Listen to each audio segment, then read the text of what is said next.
आप सभी का अपने YouTube चैनल GS के में स्वागत है।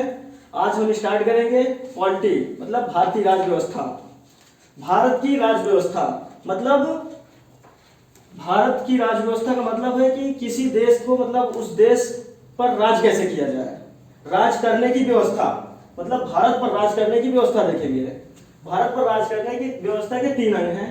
एक विधायिका है, दूसरी कार्यपालिका, तीसरी न्यायपालिका।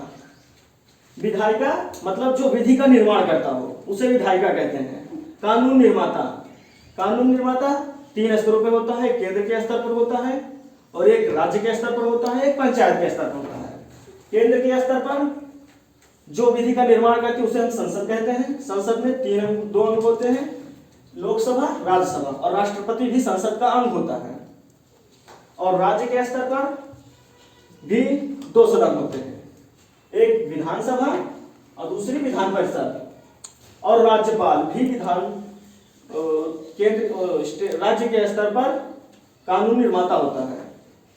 और तीसरी होती है पंचायत स्तर, लोकल स्थानीय सरकार, जिसे हम स्थानीय सरकार कहते हैं। और दूसरी कार्यपालिका। कार्यपालिका क्या करती है? जो विधायिका कानून का निर्माण करती है उसका कार्यान्वयन करती है। कार्यपालिका कानून का कार्यान्वयन करती है। कार्यपालिका भी 2 स्तर पर होती है, केंद्र के स्तर पर होती है, एक राज्य के स्तर पर होती है। राज्य के स्तर पर भी 2 प्रकार की कार्यपालिका पाई जाती है, एक अस्थायी होती है और दूसरी स्थायी होती है। अस्थायी में हमारे राज्य में अस्थायी में हमारे सीएम और उसके मिनिस्टर्स आते हैं। और स्थायी कार्यपालिका में इन्हें अस्थायी क्यों कहा जाता है? क्योंकि इनका कार्यकाल निश्चित होता है और ये एक निश्चित समय के बाद पद से अपदस्थ हो जाते हैं। और स्थायी कार्यपालिका में हमारे अधिकारी और कर्मचारी आते हैं, इनका कार्यकाल स्थायी होता है, ये लंबे समय तक अपने पद पर बने रहते हैं। और केंद्र स्तर पर भी 2 प्रकार की कार्यपालिका है, एक स्थायी, अस्थायी। अस्थायी में हमारे पीएम आ जाते हैं और उनके मिनिस्टर्स आ जाते हैं। और स्थायी कार्यपालिका में अधिकारी और कर्मचारी आ जाते हैं। अब हम देखते हैं न्यायपालिका। न्यायपालिका हमारी एकात्मक न्यायपालिका है। सबसे पहले हम सर्वोच्च न्यायालय पढ़ेंगे, सुप्रीम कोर्ट, उसके बाद उच्च न्यायालय पढ़ेंगे, फिर हम जिला एवं सत्र न्यायालय एक एक करके धीरे धीरे हर टॉपिक को कवर करेंगे। दीवानी फौजदारी न्यायालय, उसके बाद हम देखेंगे हम भारत के लोग, अगर हम भारत के लोग हैं तो उनके कुछ अधिकार भी होंगे, मौलिक अधिकार। अगर उनके पास अधिकार है तो उनके कुछ कर्तव्य होंगे, तो हमारे मौलिक कर्तव्य। हम प्रस्तावना देखेंगे और नागरिकता देखेंगे कि कौन भारत का नागरिक है और कौन नहीं है, कौन हो सकता है, कौन नहीं हो सकता। और हम देखेंगे केंद्र, राज्य और पंचायत के बीच संबंध। ये हमारा पूरा सिलेबस था। अब हम देखेंगे कि इन सबका मतलब चुनाव कैसे होता है, हम यही पे आपको थोड़ा सा समझा देंगे मोटा मोटा। उसके बाद हम प्रत्येक टॉपिक, जब हम टॉपिक पढ़ेंगे तो कवर करेंगे। देखिए, हमारे देश की जनसंख्या लगभग 130 करोड़ है, जिसमें से लगभग 100 करोड़ 18+ है, मतलब 18 वर्ष से ऊपर है, जो कि मतदान में भाग ले सकते हैं। ठीक है, तो 100 करोड़ की जो जनसंख्या 18+ के ऊपर है वो सीधे मतलब वो लोकसभा, वो आम चुनाव में भाग लेते हैं। वो लोकसभा में डायरेक्ट चुनाव में भाग लेते हैं, आम सभा में, लोकसभा में। और लोकसभा आम सभा कहलाती है, जो लोगों की सभा है, जिसमें जनता प्रत्यक्ष रूप से भाग लेती है चुनाव में। और राज्यसभा, राज्यसभा के सदस्यों का चुनाव विधानसभा के सदस्यों द्वारा किया जाता है, विधानसभा के सदस्यों द्वारा। और उसके बाद हम देखेंगे राष्ट्रपति। राष्ट्रपति के सदस्य, राष्ट्रपति का निर्वाचन लोकसभा के सदस्यों के द्वारा किया जाता है, राज्यसभा के सदस्य और विधानसभा के सदस्यों द्वारा किया जाता है। हम आगे चल के ये भी देखेंगे कि लोकसभा के, राज्यसभा के और विधानसभा के कौन से सदस्य राष्ट्रपति के निर्वाचन में भाग लेते हैं और कौन से सदस्य राष्ट्रपति के निर्वाचन में भाग नहीं लेते हैं।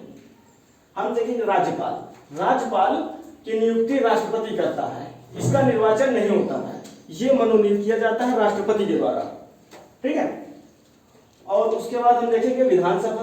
विधानसभा का भी चुनाव डायरेक्ट प्रत्यक्ष रूप से होता है हमारे लोगों द्वारा। ठीक है, अब विधान परिषद के सदस्यों का निर्वाचन किस प्रकार होता है?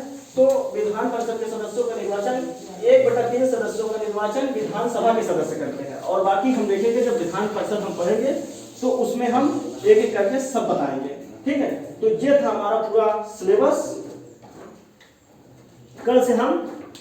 कल हम देखेंगे कि हमारे संविधान का निर्माण, उसका गठन, उसकी कार्यप्रणाली, हमारा संविधान कितने दिन में बनकर तैयार हुआ, कौन कौन लोग इसमें भाग लिए थे और कौन कौन सी समितियां बनाई गई थी, हम कल सब देखेंगे। तो आज इतना ही, ये हमारा पूरा सिलेबस था। सिलेबस एक बार हम फिर से समझा देते हैं कि विधायिका मतलब विधि निर्माण की शक्ति जिसके पास हो, मतलब कानून निर्माता। तो विधायिका के 3 स्तर होते हैं। एक केंद्र स्तर भी कानून बनाया जाता है, राज्य के स्तर पर भी और पंचायत के स्तर पर भी। तो केंद्र स्तर पर कानून बनाने वाले लोकसभा, राज्यसभा और राष्ट्रपति, ये तीनों मिलकर केंद्र स्तर पर कानून बनाते हैं। और राज्य स्तर पर विधानसभा, जिन राज्यों में, क्योंकि भारत के सभी राज्यों में विधान परिषद नहीं है, तो जिन राज्यों में विधान परिषद है, विधानसभा, विधान परिषद और राज्यपाल, राज्य के स्तर पर ये तीनों मिलकर कानून बनाते हैं। और पंचायत के स्तर पर लोकल सरकार, स्थानीय सरकार अपने कानून बनाती है। हम आगे सब एक एक करके कवर करेंगे, ठीक है। अब कार्यपालिका भी 2 प्रकार की होती है, एक स्थायी होती है, एक अस्थायी होती है, और दोनों स्तर पर बनाई जाती है, एक राज्य के स्तर पर, एक केंद्र के स्तर पर। केंद्र के स्तर पर प्रधानमंत्री और उनके मंत्रीगण, ये अस्थायी कार्यपालिका के अंतर्गत आते हैं, और स्थायी कार्यपालिका में अधिकारी और कर्मचारी आते हैं।